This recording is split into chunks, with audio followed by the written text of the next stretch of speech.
Hello，大家好，今天是初五吧，应该是初五了，所以的话，今天放炮把我吵得我基本上睡不着觉，哎呀，然后才睡到中午12点我就醒来了，没办法，真是让人难受啊！我这两天吃的天天吃，月月吃，吃的有点胃下垂了，我感觉，哎呀，不能再吃了。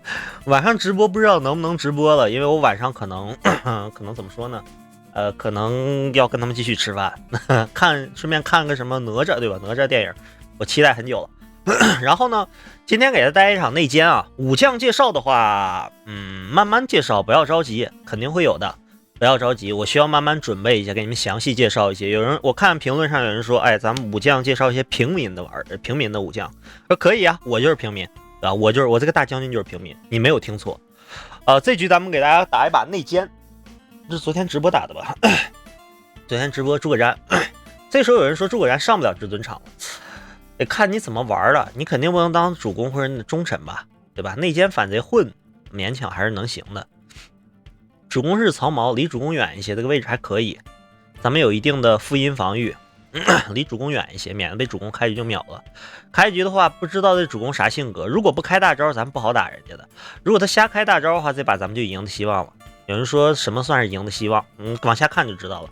咱们这负阴能挡很多伤害啊，而且这局咱们看一下这局嘲讽啊，嘲讽点的话根本不在自己这里。这把对于我来说最难受就是有黄盖、文鸯、神司马懿还有司马孚，前面这两个我打不到，这已经很难受了。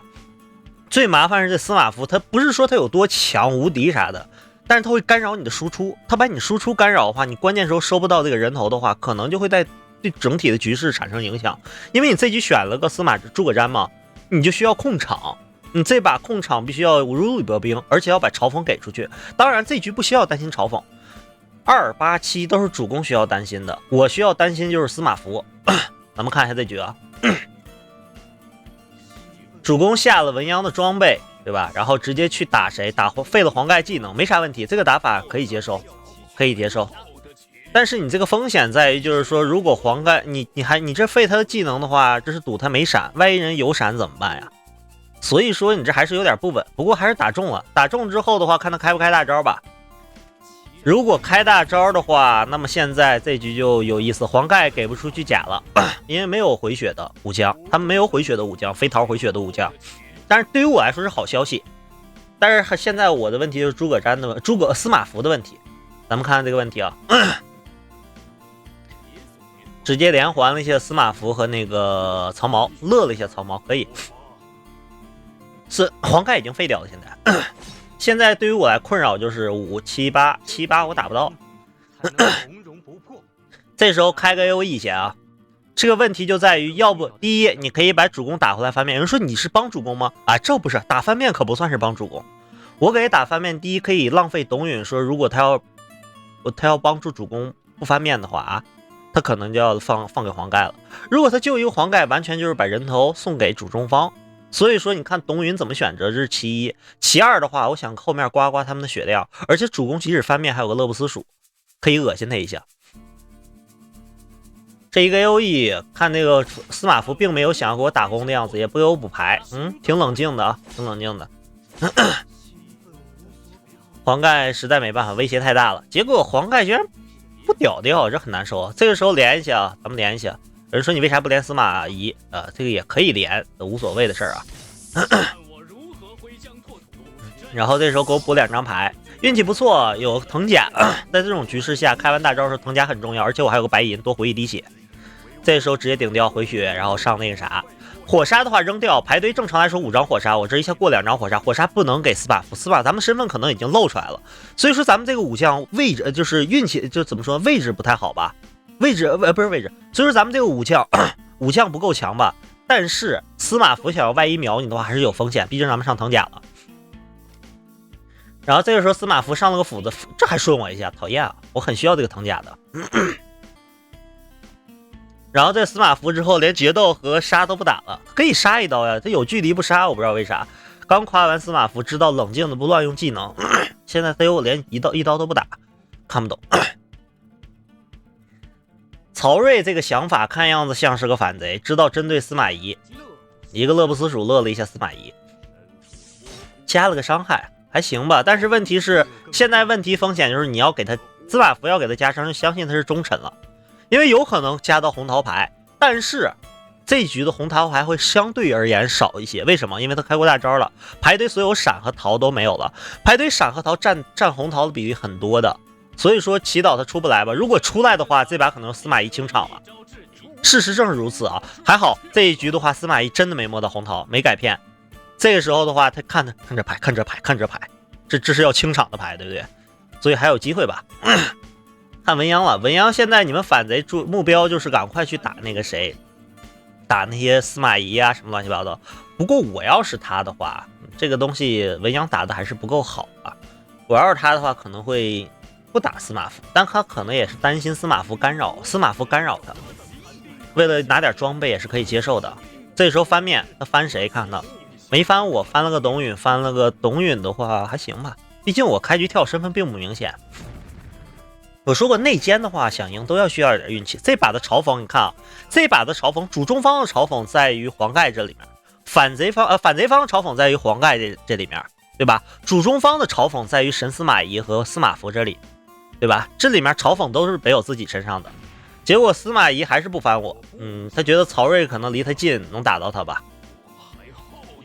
给主公改判定，直接让主公添过了。那也就是说，主公现在必须要肯定不能打我呀，主公必须要先打他呀，对不对？问题现在是文鸯有3个装备，你看能封他技能不？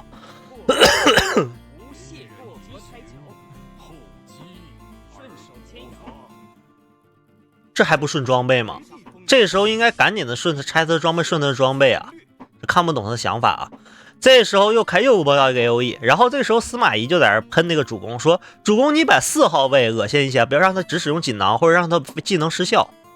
他可能想这样做，但是以摸到牌的结果而论的话，不管是限制我锦囊，他都要暴毙的。但是现在风险就在于主公不好翻回来，这里面董允帮忙了。董允正常来说的话，不能让他去翻回来面的，因为他技能失效这回，至少等过这一回合技能失效再说。结果他董允没想到，谢谢董允送来的胜利啊！曹睿甚至不会回血，神司马懿直接丢掉了，对吧？直接带电了。一会儿你可以看到反贼自信发言啊！这一个 AOE 打完之后，咱们先杀文鸯。看不懂这主公，看他说话啊！咱们这时候拿一些给他留张无懈。咱们不能给他兵，他能兵到咱们或者兵到主公，主公下回也是咱们的输出点，让他输出的，给他个无懈减1码，相当于给他一个装备，有点麻烦啊，所以说都没必要。这说了这回输不了了，从哪看着输不了的？你技能失效，下回合如果他下回合有杀的话，9杀你，把你2个装备，你下回合的确还能活，能活下来，2个装备防住9杀，但是外面有一些放鞭炮声，大家见谅。但是你别忘了，他把你2个装备消耗掉了之后，我这一刀杀可能就打掉你了，而且你手牌留不住，他要看你牌的，对不对？结果这个时候的话，我说主公曹操不撒一些吗？这时候不封他的，不封可以封我的技能，现在还要封曹睿干啥？不打你这干啥？不打文鸯要出事的。我当时这样说，你不打文鸯的话，我就算现在想帮你，比如说现在帮他有2装备，你现在同一回合封不了他的，他有2装备，我一刀是打不掉他的。不是完了，这出事了，完了没了。这不是我所有其他前面是按照我心意控场的，结果我没想过主公直接先杀曹睿，还浪费一个技能封禁。哎呀，那我麻烦了。不过柳暗花明又一村，对吧？他知道拆这些装备了，结果有张 AK。我承认我说话的声音稍微有点大了啊，原来有 AK 啊！你把你叔叔吓坏了，那就好了。结果还是这样的，那不该能反映出来，对吧？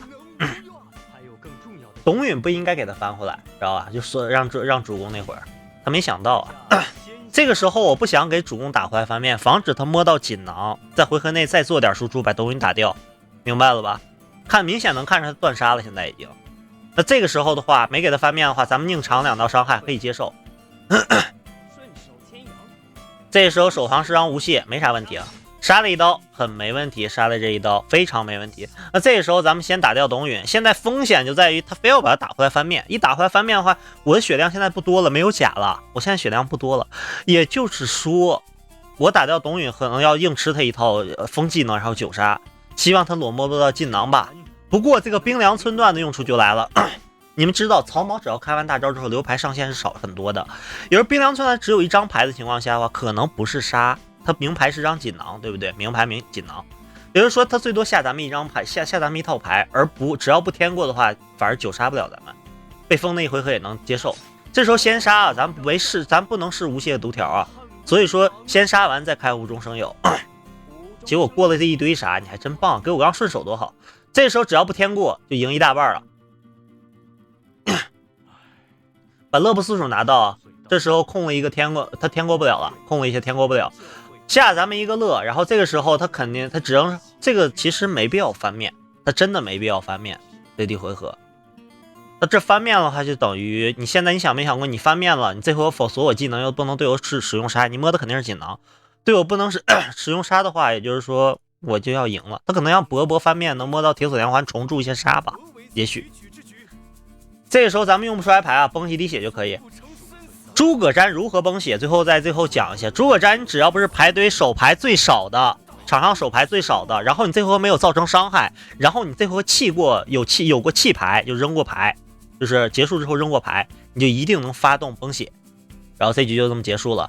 还是内奸能够打赢这把的优势，咱们的风险比较小，就是咱们嘲讽比较低。顺便说一下，说些题外话啊，内奸的话，其实想赢都需要一点运气。这把的运气就相当于主中方其实都没人注意你，毕竟你这武将看起来很弱的样子，所以说给咱们了机会，没人去针对咱们。